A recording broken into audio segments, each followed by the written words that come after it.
রাকিব, বিকেলে কিন্তু ওইখানে যাইতেই হবে। বারবার ফোন করতেছে আমারে।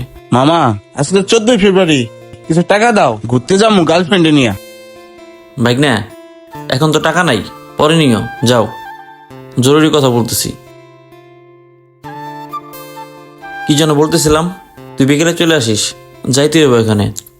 আমারে কিছু সাহায্য দিবেন? দাঁড়ান একটু,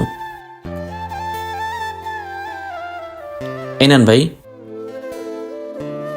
ভাই, আপনি আমাকে 500 টাকা দিলেন।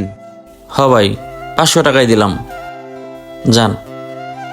ভাই, আপনি আসলে অনেক বড় মনের মানুষ। ঠিক আছে ভাই, যান।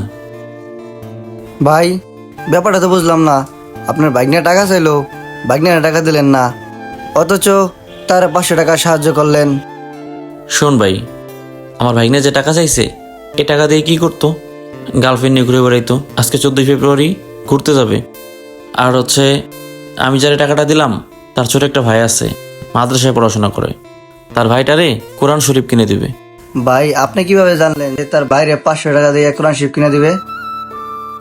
তাহলে শোন, ভাই, আজকে আমার মাদ্রাসায় কোরআন শিব দিবে তো, খুদেরও বলছে 500 টাকা লাগবে, আপনি 500 টাকা নিয়ে এসেছেন। আচ্ছা ঠিক আছে, তুমি মাদ্রাসায় যাও, আমি নিয়ে আসুমনে।